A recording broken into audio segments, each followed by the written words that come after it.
Obviously, there are people across the state in imminent danger. Our skies are filled with haze right now from these fires. And on top of that, we are losing so many trees. We've just nearly lost the oldest state park in California. Talk to us about how expansive the damage is and how difficult it is to recreate, hundreds of years of forests.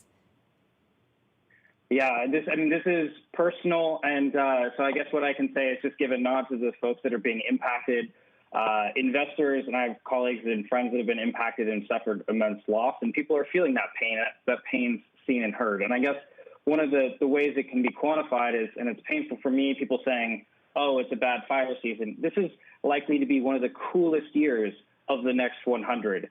So it is not, we're not headed for a bright future. So I guess what we're trying to do about it is we reforest with drone swarms after fire. They are big drones. They're about 8 feet in diameter. They're heavy lift. They carry a 57-pound payload of seed vessels, and we operate them in swarms of groups of up to 5. We're the first and only that are FAA approved to operate in that manner. And the way we do this is we're paid per acre as a service. We focus on post-wildfire because all of the weeds or things that would shade out and kill your trees are gone.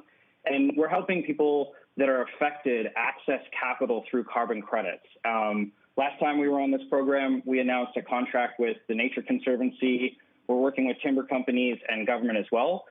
What I'm really pleased to announce today is that that the co-founder of Tesla, Mark Tarpenning, has joined our board as an observer. And some of the reason for the traction that we're seeing beyond just there is a crisis is that there's some big things happening in the carbon credit market with carbon credit futures, and I'm excited to talk more about that. So before we go there, how soon after a forest burns do your drones go in, or can your drones go in to plant the seeds of a new one? We operate a little bit like insurance, and for those customers that are already on contract, we can be on site within 60 days. And that shortcuts a big problem in the sense of normally you have a wildfire, you send your seeds off to a nursery. The nursery then, depending upon how long you tell them to grow for, it's a year, 2 years. Then you contract the labor, and then people that use like manual labor with shovels, superheroes, they'll go out and they'll plant these trees. And that's if you have the funding. If you don't have the funding, you've got to go out to a grant agency and others, and that adds another year. So you've got potentially 2-3 years before you're able to reforest. So, for example, some sites with Paradise Fire are just now getting reforested this year. So what we're able to do is be out there within 60 days for customers already on contracts with us. And then we have drones, so they fly, so they navigate that terrain much faster. We're about 6 times faster in many sites today. Now, I know you're still working on expanding in California, but living here in a fire danger zone, especially over the last 3 years, each year has gotten worse. Each year the fire season seems to have started earlier. And it sounds like you're saying that it's only going to get worse for the next 100 years. I mean, how much of our forests are you expecting to burn down this century? Well, and this is what has to change is currently we're seeing, we've normally relied on natural regeneration or just seeds in the soil or left up in the crowns of trees after low severity fires to do the bulk of the regeneration.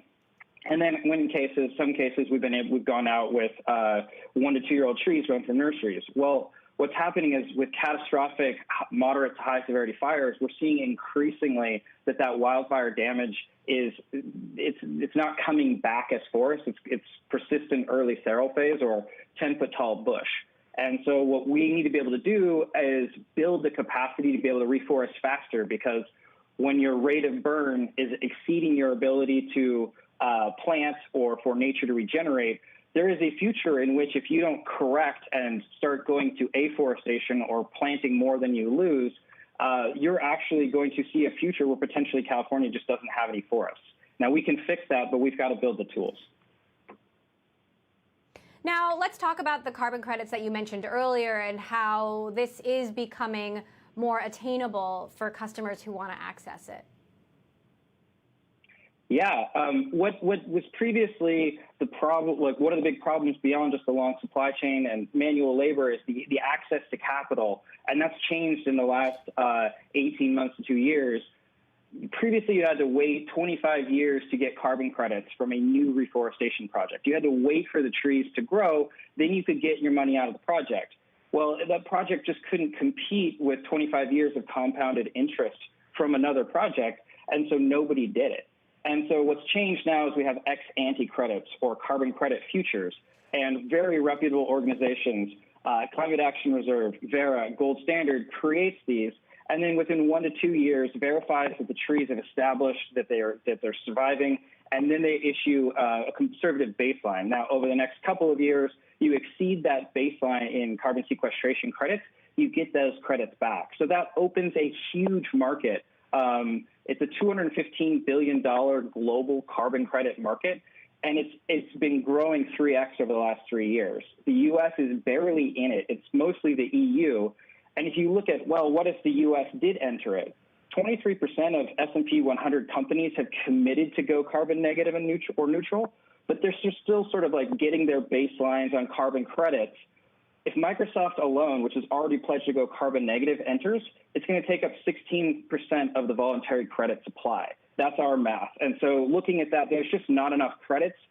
There's scarcity, those values are going to go up, and that's going to drive a market action. And that's where we can connect reforestation to capital in a really significant way that's not been possible before. All right.